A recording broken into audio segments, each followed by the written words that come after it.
Bueno, al del pasado que era un poco tonto. Le repetiría lo que siempre le repetía cuando veía sus partidos de fútbol, que era, corre Juan, corre. Pero bueno, siempre intento llamarlo, escribirle cuando hace cosas increíbles. Hay que siempre estoy para él, a la hora que sea, cuando sea, y para contarme lo que sea. Que yo siempre estoy orgulloso de todas las cosas que logra. Que sus triunfos los siento como míos. Y que espero volver a vivir acá, tenerlo cerca. Y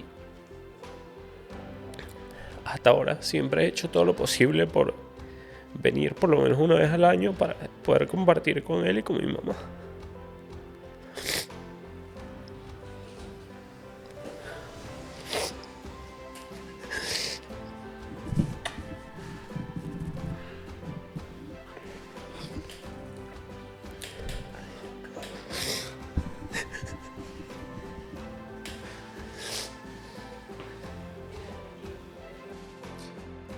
Bueno, hoy por primera vez frente a una cámara voy a tener una conversación con las dos personas más importantes de mi vida.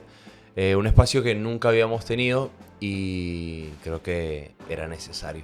Porque este proceso, este 8 de septiembre del 2019, no solo me cambió la vida a mí, sino que también cambió la vida de cada uno de ellos. Y sobre todo la manera como empezaron a ver las cosas, la manera como se tuvieron que adaptar para poder ser el mejor hermano y la mejor mamá para una persona que tiene una condición y que tampoco sabía vivir de esta manera. Entonces la verdad es que fue un aprendizaje en conjunto. Bienvenidos. Ahora me dice muchas gracias por darle la bienvenida, ¿no? Este es el hermano que ya les he contado varias veces que está aquí en contra de su voluntad. No les gustan las redes sociales, de hecho. Está aquí para ti. Exactamente. Gracias por la invitación. Pues sí, gracias por estar aquí. Yo ya estoy haciendo todo mi esfuerzo para no llorar. Ya, desde ya, miren. Sí, sí. Yo creo que lo primero que les quisiera preguntar es ¿cuáles fueron esos miedos que tuvieron antes de que yo despertara? En ese momento que todavía estaba siendo operado, todavía estaba bajo la anestesia. ¿Qué miedos tenían de mi reacción al enterarme que había perdido mis dos piernas? ¿Qué miedo tenían internamente ustedes? O sea, en algún momento llegaron a pensar a Juan Pablo se le acabó la vida, Juan Pablo ya no lo va a aceptar. No, yo más que miedo al comienzo por cómo lo ibas a afrontar, tenía miedo de que vivieras. Una vez que sabía que era probable que vivieras, empecé a tener miedo de cómo te lo ibas a afrontar, porque cuando te fracturaste la rodilla, te querías morir. Y si con una fractura te querías morir, sin piernas, eso iba a ser una condición que yo pensaba que no ibas a poder soportar. Uy, pues yo lo que tenía era bastante miedo de que quien tomó la decisión de hacer la amputación de la pierna izquierda fui yo. Pero claro que en ese momento yo apostaba por la vida y la pierna ya no había forma de salvarla. Entonces, bueno, yo la verdad temía que fueras a estar en contra mía, pues porque todos sabíamos que en el 2017, cuando tuviste la fractura de rodilla, había sido horrible, había sido bastante horrible. Y la recuperación fue bastante antipática porque tú estabas rebelde y querías apoyar la pierna, y a juro querías apoyar la pierna porque no querías estar cojo y querías ver el resultado. Entonces, bueno, aquí que el resultado ya estaba bastante claro, pues yo pensé que cuando despertaras iba a haber que volver a sedarte. Ok, ahora otra de las grandes preocupaciones que teníamos era el tema económico. Como familia no teníamos los recursos económicos para pagar la clínica, no teníamos seguro en ese momento y el tema económico fue crucial. Cada uno de ustedes los vivió desde un punto muy diferente, estaban encargados de tareas diferentes en cuanto al rol económico y quiero saber cómo eran su preocupación, su visión y sus tareas en ese momento en cuanto a lo económico y los pagos de la clínica. Pero yo le dije a mi mamá que básicamente que solo se preocupara por atenderte y por hablar con los médicos de eso. Que yo me iba a preocupar de que siempre hubiese dinero para poder pagar. Y entonces ella la única pregunta que me decía es, ¿tienes dinero para pagar? Sí. Era lo único que ella me preguntaba. Y ya me entendía yo con temas administrativos de pelearme porque me habían cobrado una casa más o una almohada más y me pasaba 3 y 4 horas todos los días en la administración para poder pagar la clínica, revisando la factura, peleándome con los médicos. Porque si no pagaba, te dejaban de atender. Entonces, yo tenía que preocuparme porque cada día la cuenta estuviese a cero. Sí, entendiendo que bajo la situación que estábamos, si dejaban de atenderme en la clínica privada y tenía que ir a un hospital, las probabilidades de que sobreviviera eran nulas. Y todos los pagos que realizamos fueron gracias a donaciones, en su mayoría anónimas. Se hizo una campaña de GoFundMe, personas llegaban a la clínica dando sus aportes. La verdad es que la ayuda no paró de llegar por todos lados, y creo que después del momento trágico que fue el accidente, lo que empezaron a llegar fueron muchísimas bendiciones. Bueno, la verdad, yo por mi parte, pues Moisés siempre me hizo sentir tranquilidad y él me decía, tranquila mamá que tenemos dinero para mañana, tranquila que tenemos dinero para mañana. Solo recuerdo una vez que él me dijo, mamá, si no depositamos 1.500 hoy, mañana Juan Pablo no puede entrar al quirófano y no tenemos el dinero.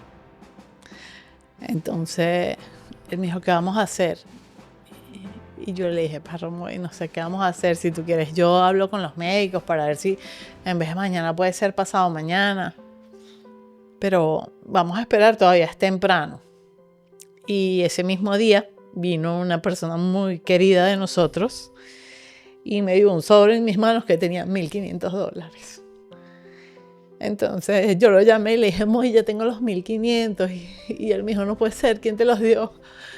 Entonces le dije quién me los había dado y él me dijo, mamá, qué bueno, qué felicidad y tal. Y bueno, de verdad que cada día fue así, pues cada día, nunca fue como que estaba en exceso la cuenta, pero cada día siempre hubo lo que hacía falta.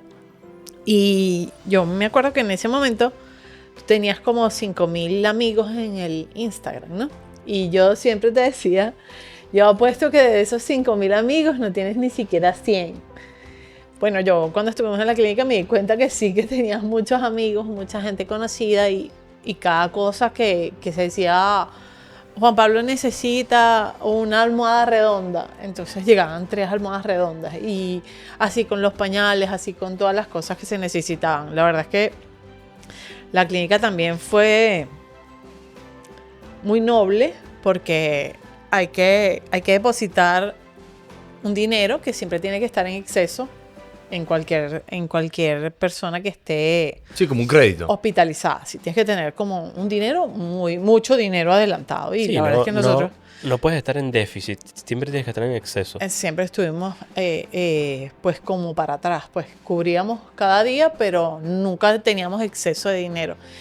Y la clínica de verdad que fue muy comprensiva en eso, y también ellos quitaron cosas de la cuenta que usualmente no quitan, pues que por ejemplo pedimos que no llevaran más las comidas, pedimos que no pusieran las almohadas, que no nos cobraron el acompañante, pues nos daban una suite en vez de una habitación normal y nos cobraban una habitación normal para que estuviésemos más cómodos. La verdad es que sí, y creo que como familia respetamos la creencia particular que pueda tener cualquier persona. Nuestra creencia como familia es que somos católicos, creemos en Dios y en la Virgen. Y eran cosas inexplicables. De hecho, cuando le preguntábamos y surgía la conversación con los doctores de cómo había llegado con vida, no había una explicación médica que justificara que después de ese accidente, después de que mi pierna derecha saliera volando por la ventana, después de que mi pierna izquierda quedara totalmente destrozada, no había como una explicación científica que dijera cómo logré llegar con vida, ni con el torniquete, ni con absolutamente nada. Pero si nos devolvemos un poquito hacia atrás, ¿cómo se sintieron cuando recibieron la llamada, la noticia? Estaban juntos cuando reciben la noticia, pero ¿cómo la recibió cada uno?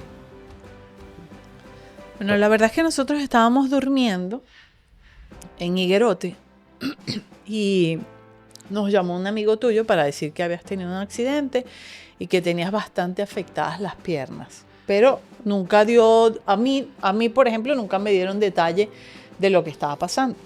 Cuando yo llegué a la clínica, La llamada fue a mí y me llamó tu cuñado, Gabriele, y lo único que me dijo fue: acabamos de tener un accidente, nos volteamos, estamos yendo a la Metropolitana, ven ya.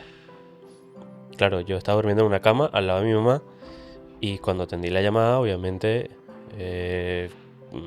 empecé a llorar y mi mamá se despertó y le dije: nos tenemos que ir ya a Caracas. Eran las 2 de la mañana aproximadamente y nos vinimos a Caracas lo más rápido que pudimos. Y claro, esa hora de camino fue un infierno. O sea, pensando cómo estará, qué le habrá pasado para que lo hayan llevado al hospital. Y recuerdo que a media hora de llegar me volvieron a llamar y me dijeron: tu hermano llegó sin la pierna derecha, lo están operando, está muy mal, se puede morir. Y claro, eso era muy duro porque yo sabía que no se lo podía decir a mi mamá, porque si se lo decía, ella ya estaba perdida en un mar de llanto y yo decírselo no iba a mejorar nada. Entonces yo me tuve que quedar callado sabiéndolo y era difícil porque yo no podía llorar porque entonces mi mamá lloraba más. Y entonces lo único que me dijo fue: ¿qué te dijeron? Que lo están operando y ya. no, bueno, a mí me llamó Latino. Él fue quien Moisés ya me lo estaba diciendo, pero me llamó Latino para decírmelo. Y bueno, yo cuando llegué a la clínica ni entendía bien la gravedad de la situación porque veía a Cristina y a Gabriele caminando, hablando normal y yo decía, ¿qué tan grave puede ser? Cristina y Gabriel eran quienes me acompañaban en el carro ese día. Cristina iba de copiloto, Gabriel iba atrás, que Gabriel es quien hace el torniquete en mis piernas y me ayuda a salir del carro. Y yo pensaba, ¿qué tan grave puede estar él si ellos están aquí? No les pasó absolutamente nada. O sea, puede estar fracturas, eso, pero lo que era realmente no me lo imaginé. Sí, porque no tenían nada de ni siquiera un raspón. O sea, era lo sorprendente. Nada, o sea, nada. Y me sentí mal, bastante mal, cuando pasadas 3 horas de cirugía. Yo decía, Dios mío, pero ¿será que ya está en recuperación? Porque, 3 horas. Y salió el médico, el doctor Carlos Sánchez, y él empezó a hablar de la pierna izquierda. Estamos haciendo un bypass en la pierna izquierda, estamos limpiando, estamos en la pierna izquierda y la pierna izquierda. Y yo le dije, doctor, ¿y la derecha? Y él me miró sorprendido y me dijo, la derecha. La derecha ya llegó amputada y yo no lo sabía. Entonces, claro, yo sí que lo sabía y en ese momento mamá perdió la batalla, se sentó, empezó a llorar. Ya no hizo más caso a lo que el médico decía y me quedé yo solo hablando con el médico. Y claro, el médico sí que me dijo a mí, la izquierda es bastante improbable que no le vuelva a servir más nunca, porque la pierna anatómicamente está destruida. Nosotros no vemos ni siquiera los nervios principales para que esa pierna pueda tener movilidad y nosotros vamos a intentar hacerle un bypass para que la pierna tenga circulación de sangre. Exacto, mi pierna que llegó a la clínica completa, entre comillas, fue mi pierna izquierda, que es la que tengo más amputada, que solamente tengo 8 centímetros de fémur. Pero esta pierna fue la que estuvo más comprometida porque estuvieron intentando salvarla. Al final mi mamá tiene que tomar la decisión y autorizarle al médico que la amputen, por lo que explicaba Moisés, porque al final era improbable que esa pierna funcionara. Esta pierna, la pierna derecha, fue la que salió volando. De hecho, la llevan un par de horas después, no recuerdo ni quién, la llevan a la clínica. Sí, bueno, yo apostaba todo a que sí, que la pierna iba a funcionar hasta que en un momento un médico que ni siquiera era del caso Me preguntó si yo era la mamá de Juan dos Santos y yo le dije que sí. Y él me dijo, te puedo decir algo de todo corazón, si él fuera mi hijo yo le mando a amputar la pierna izquierda, porque eso va a ser como cargar un muerto. Entonces yo respiré profundo y recordé demasiado cuando mi esposo estuvo en la clínica, que el médico me dijo en aquel momento, tu esposo estaba clínicamente muerto, avísame cuando quieres que lo desconectemos. Entonces cuando me dijo eso, yo dije, Dios mío, pero ¿qué es? Que a mí me tocan los más crueles del planeta, porque ¿cómo me va a decir así que si fuera su hijo le amputo? Diosito, tú no tienes otro guerrero por ahí. Yo sí recuerdo que un médico a mí me paró en un pasillo y me dijo, ¿tú eres el hermano de Juan? Y yo le dije que sí. Y me dijo, yo voy a ser bastante conciso, pero cruel contigo. Y me dijo, mi hijo es jefe en un hospital de militares en Estados Unidos. Y este caso me hizo muchísimo ruido porque los militares en situaciones de guerra sufren muchísimas amputaciones y se lo conté. Y mi hijo me dijo que la mejor decisión es amputar la pierna izquierda porque esa pierna no sirve. Y con la tecnología de hoy en día, él puede tener una prótesis y puede volver a caminar como si nada. Claro, yo en ese momento no tenía idea del mundo de las prótesis y no, o sea, yo decía, es que es imposible. No va a poder volver a caminar. Si no tiene una pierna, es imposible. Entonces, claro, ahí como que me sembró la duda y empecé a investigar sobre las prótesis. Y me di cuenta que sí, que era verdad, que una persona que no tiene piernas, por cruel que suene, y como él me lo dijo, me dijo, las piernas solo sirven para caminar. Las piernas no te hacen más nada en la vida. Son un instrumento solo para caminar. Vaya. Entonces tú eso lo puedes... Después siéntate a cagar sin piernas, ¿eh? Claro, fue muy cruel, pero me hizo entender que las piernas no te permitían más nada que caminar. O sea, no, tu vida no dependía. Sí, o sea, es que suena cruel y hasta ilógico, pero la verdad es que se puede vivir sin piernas. O sea, por un tema de movilidad, las piernas son necesarias y obviamente, o sea, cualquier persona quiere tener sus piernas, pero, o sea, la mayoría de las personas en su vida cotidiana no corren, o sea, usan sus piernas únicamente para caminar, para movilizarse de un lugar a otro. La mayoría de las personas no saltan a la cuerda. Entonces, o sea, en verdad lo que él decía no estaba tan descabellado, porque al final es eso, las personas solo usan las piernas en su gran mayoría para caminar. Pues sí, y la verdad es que inmediatamente después que saliste de la primera cirugía, vinieron los internistas a decir que habían hecho una laparoscopia exploratoria y que todos los órganos estaban bien.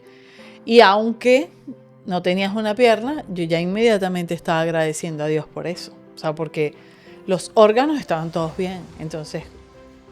Sí, yo creo que después de mi conversación con ese doctor, que creo que fue el segundo día de clínica, fue cuando yo entré, que tú estabas inconsciente, que te dije que estabas bien y que ibas a poder vivir, que no te había pasado, o sea, que... Sí, aquí déjame meter esta anécdota. Miren, mi hermano y yo, la verdad, de pequeños en nuestra juventud, no tuvimos... Siempre fuimos muy hermanos, pero no fuimos muy amigos. Siempre estábamos en las malas y si alguno de los dos necesitaba algo, el otro estaba. Pero después no éramos muy amigos. De cierta manera creo que nuestra relación se basó desde la rivalidad. O sea, la base de nuestra relación era la rivalidad. Y entre nosotros queríamos como competir quién era mejor en absolutamente todo. Y en lo que uno fuera mejor que el otro, había que restregárselo al otro un poco en la cara para recordarle que era peor en eso. Pero cuando tuvimos el accidente cuando tuve el accidente y despierto, después de ver que me faltaban las dos piernas, después de que me inundaran todos los pensamientos negativos y todo esto, tuve un momento donde solo recordaba a mi hermano en terapia intensiva hablándome y me decía, Juan, quédate tranquilo, todo está bien, estás vivo, todo está bien. Y solo recordaba eso una y otra vez en mi cabeza y no salía eso. O sea, solo recordaba las palabras de mi hermano, de más nadie, de ninguna de las otras personas que entró mientras estuve en terapia intensiva, yo lograba recordar. Solo mi hermano diciéndome, estás bien, estás bien, estás bien.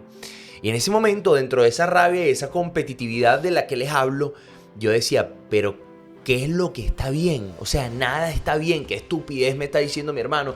Yo quisiera ver si a él... Y en ese momento de rabia, o sea, los peores pensamientos.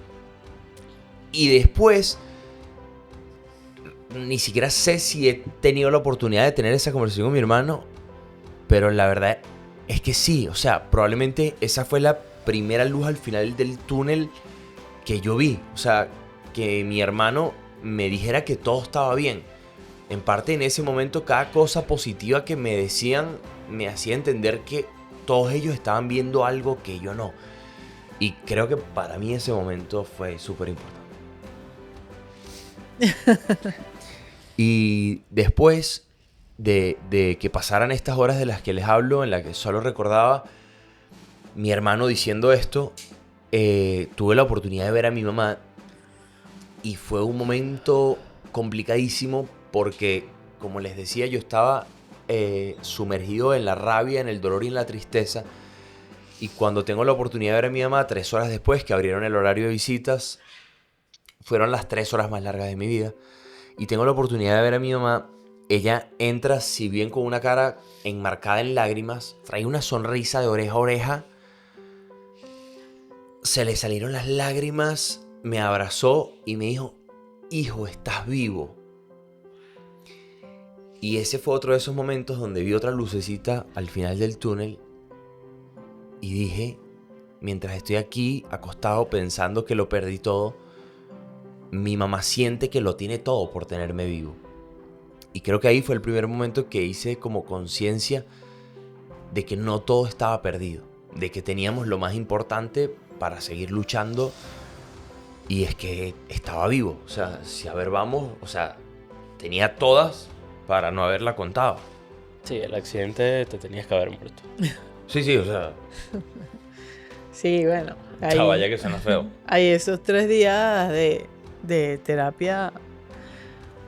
Pues yo lo que le pedí a Dios es que no te murieras, que así me odiaras después, pero bueno, ibas a estar vivo. No, Sí, aunque quedaras tronquito. Ya se lo he dicho a mamá en un par de ocasiones y creo que tomó la decisión correcta. Porque al final era eso, cortar mi pierna para salvar mi vida o arriesgar mi vida por tratar de salvar mi pierna. Y era una pierna que no iba a quedar funcional, o sea, no iba a tener la misma movilidad, no iba a poder articular bien, faltaban pedazos de hueso, faltaba músculo, tendones, demasiados tejidos y básicamente Sí, no. no sé cómo hubiese quedado esa pierna.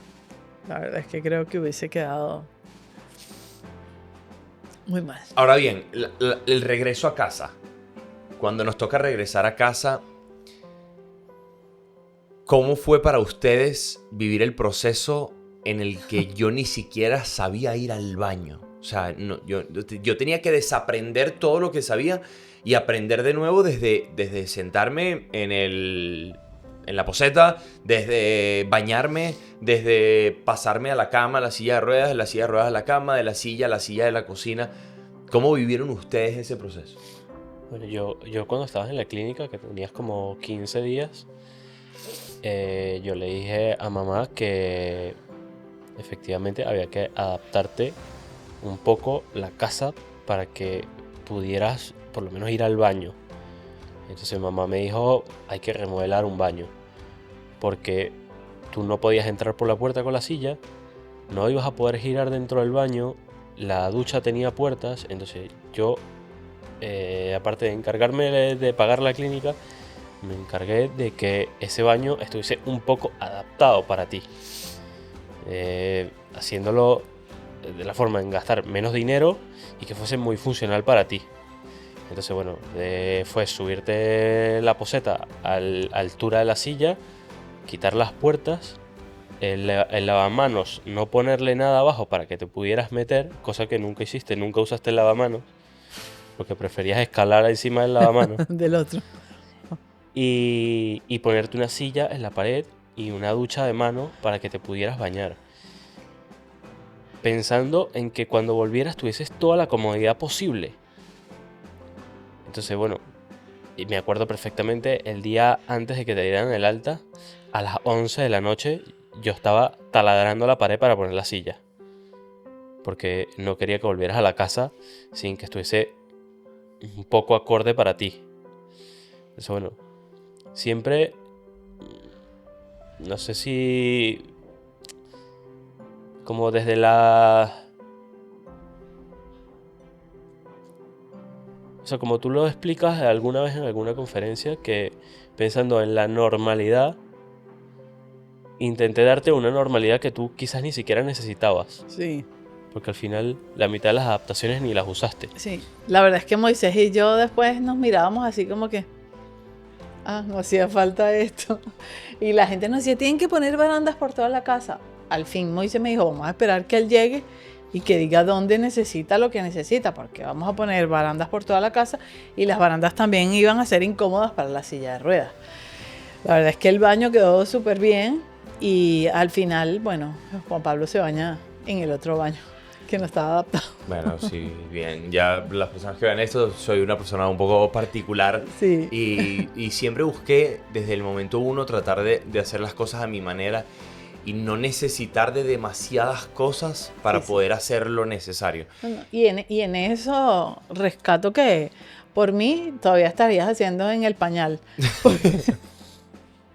Porque él me dijo, ya, yo quiero ir al baño, definitivamente, ya quiero ir al baño. Y yo le dije, no, Juan Pablo, eso es muy complicado, es muy difícil, ¿cómo vas a pasar de la silla para la poseta? Y si tú te resbalas, y si tú te caes, y si tú... Y él me dijo, ¿puedes confiar en mí? Y yo dije, bueno. Sí, hace poco hice un video sobre eso y sobre lo complejo del amor y hasta dónde el amor Limita. puede limitar a una persona. Y cuando una persona sufre alguna condición, tiene alguna discapacidad o tiene algún problema por lo que sea un poco menos normal, entendiendo por normal todo aquello que es común ver, todo aquello que es aceptado socialmente. Entonces, cuando tenemos una condición de estas que no es tan normal, las personas que te aman tratan de sobreprotegerte demasiado. Y lo hacen desde el amor, porque no quieren que las otras personas te hagan sentir mal, porque no quieren que tú llegues a un baño y no puedas hacer las cosas necesarias en ese baño, y así en cada una de las situaciones de la vida. Pero a veces el amor es lo que más limita a una persona con discapacidad y hace que se convierta cada vez más grande esa discapacidad. Es decir, si yo me hubiese acostumbrado a que mi mamá me hiciera todo, les prometo que hasta hoy mi mamá me limpiaba el culo. En serio. O sea, y usted lo hubiese hecho con todo el amor del mundo. Y en ese momento era lo que ella quería, porque era lo que me generaba menos dolor. Yo tenía reconstruida la cadera, la pelvis, todo el fémur. Pasarme de la cama a la silla de ruedas era dolorosísimo, pero eran cosas que desde el comienzo yo acepté como un reto de poder hacerlas para hacer lo más normal posible. Yo venía de 40 días en la clínica donde no había podido hacer mis necesidades sin ayuda, donde no había podido pararme en la cama, no había podido sentarme, me tenían que ayudar para absolutamente todo, desde darme la comida, cambiarme el pañal, para todo. Y ese momento de llegar a casa para mí fue un poco liberador de voy a empezar a tratar de hacer todo por mí. Sí, bueno, eso para mí fue bastante complicado, porque yo... si no fuera porque pesabas mucho, te hubiese cargado para todo. Yo me acuerdo del primer día que te pasamos de la Cama. a la silla y éramos 4 personas y no logramos pasarte la silla. Y eso era, pon una tabla, pon esto, pon una almohada, pon tal cosa. No, y aparte que hay tanto desconocimiento, o sea, y siendo sinceros, nosotros nunca tuvimos la oportunidad de convivir con una persona con discapacidad antes. Nunca. O sea, yo ni siquiera recuerdo haber visto antes una persona con una prótesis. No recuerdo en mi infancia, en toda mi vida, en esos 20 años de vida que tuve con piernas, haber compartido o tener una relación cercana de amistad con alguien en silla de ruedas, con alguien que le faltara una pierna, un brazo. No lo recuerdo. Y cuando nos tocó, fue aprender todo desde cero. Y muchas cosas las aprendimos de ensayo y error. Sí, vaya que sí. Sí, así como aprendimos que la manera más fácil de moverte en la cama era jalando la sábana, por ejemplo. O sea, que era la forma en donde menos fuerza hacías, menos te movías, menos te dolía.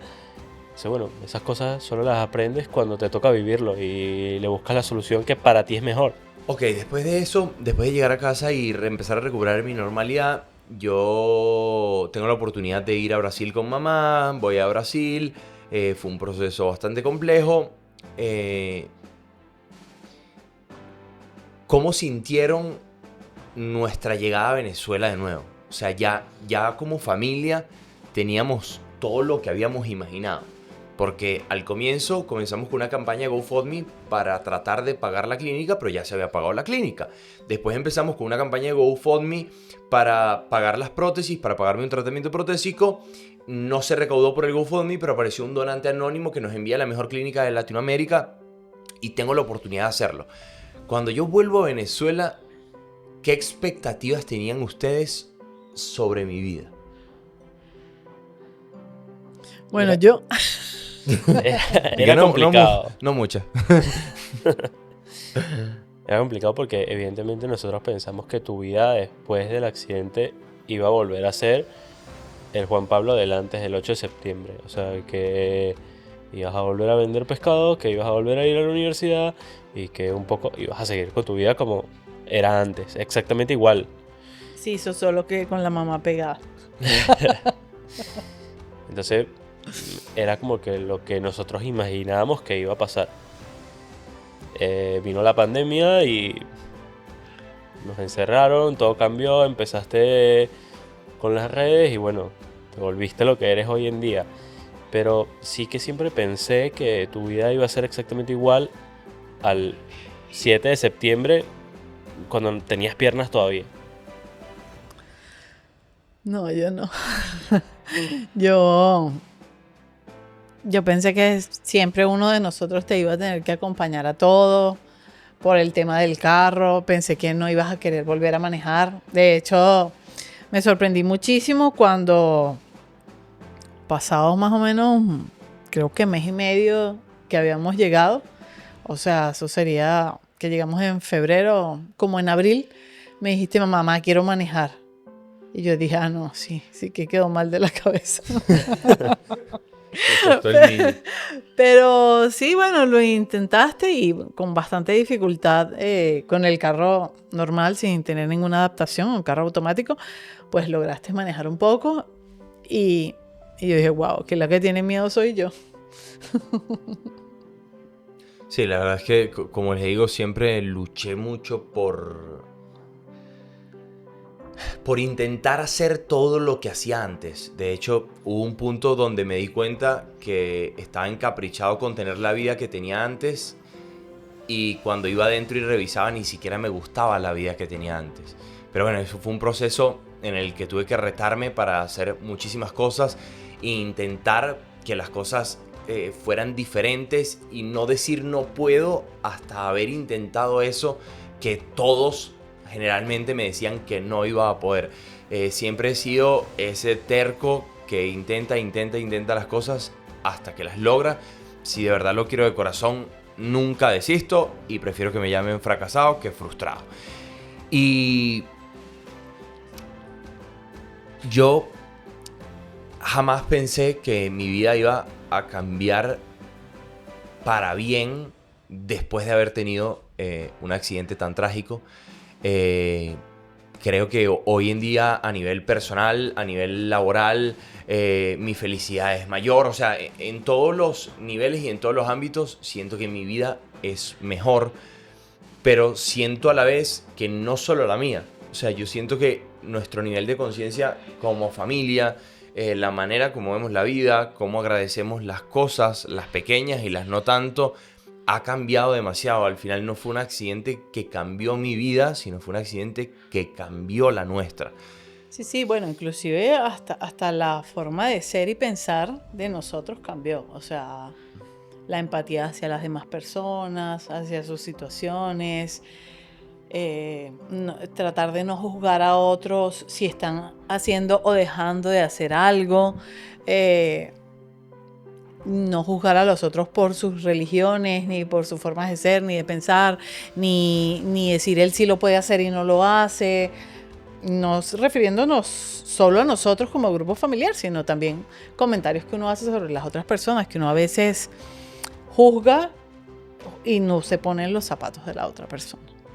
Yo creo que la lección que mejor aprendí fue que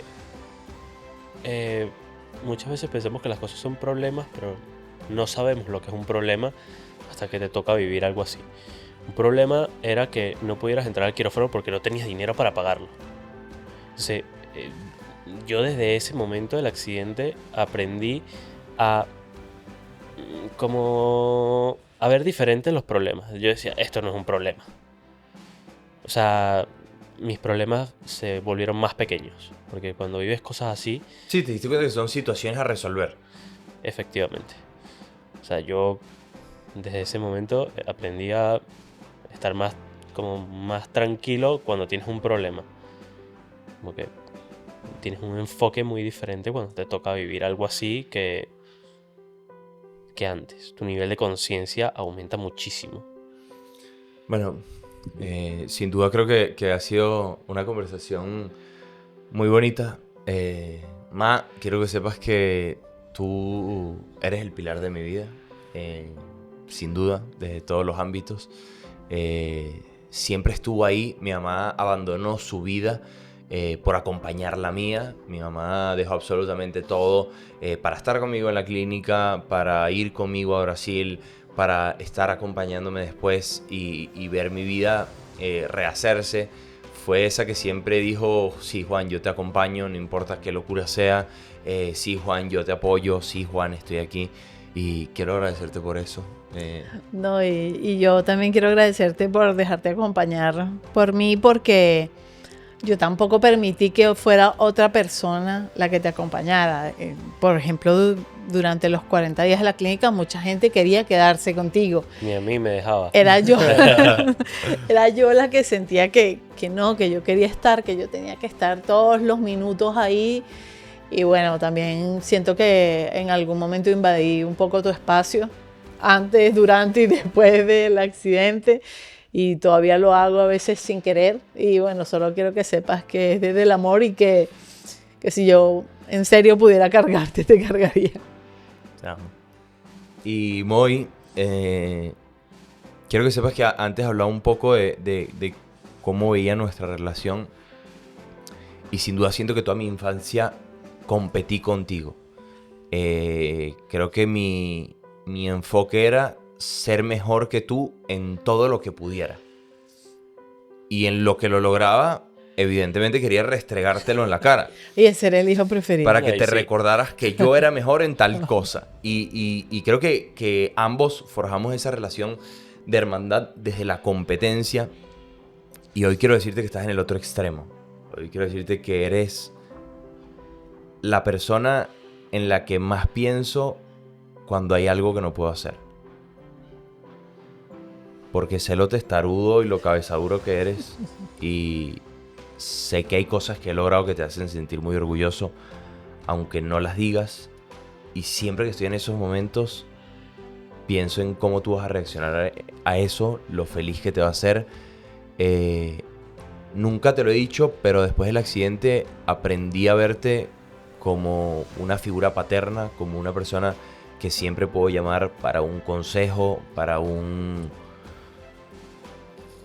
algo que no quiero escuchar, porque para lo bueno y para lo malo está. Hoy en día quiero que sepas que eres una de mis inspiraciones más grandes para seguir adelante en los momentos que no quiero seguir. Te amo. Y yo a ti.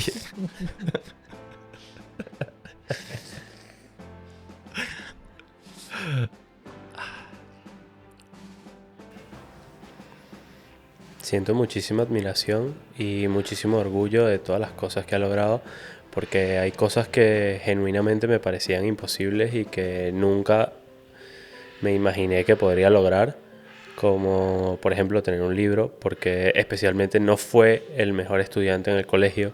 Que luego escriba un libro me llena de muchísimo orgullo y siento que refleja el crecimiento personal que ha tenido en este breve tiempo que ha pasado después del accidente, me siento feliz de que ha podido encontrar un camino en el cual inspira y ayuda a muchísimas personas. En este tiempo se ha convertido en un referente para muchísimos discapacitados, no solo en Venezuela, sino en muchísimos países, y ha hecho que los discapacitados, desde mi punto de vista, sientan que pueden atreverse a muchísimas cosas. Bueno, para decirte un poco cómo te veo, tengo que decir que antes yo te veía como un niño caprichoso que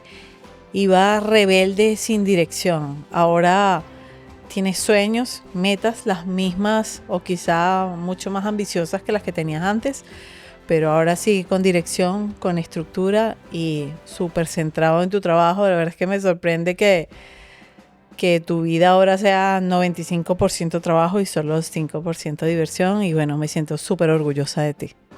Bueno, al del pasado, que era un poco tonto.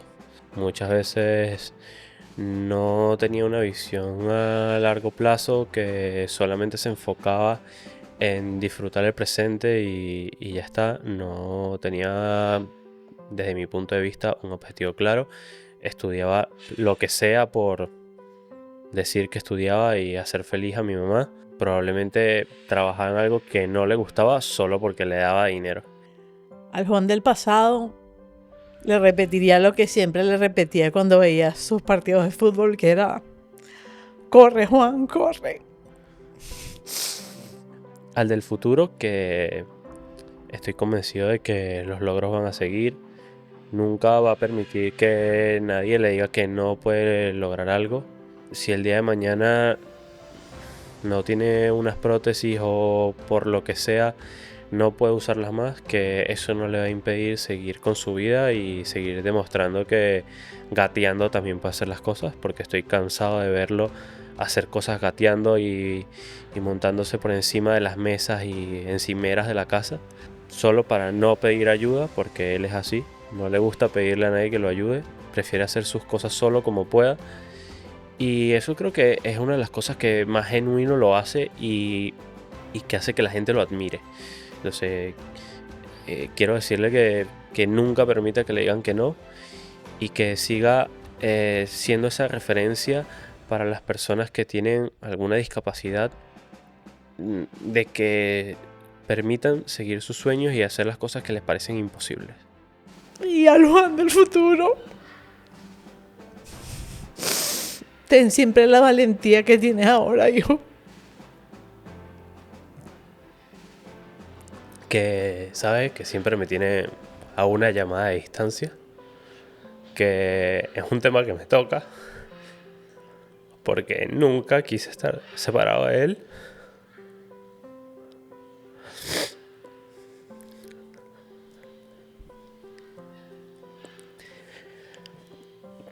Pero bueno, siempre intento llamarlo, escribirle cuando hace cosas increíbles. Sabe que siempre estoy para él, a la hora que sea, cuando sea, y para contarme lo que sea.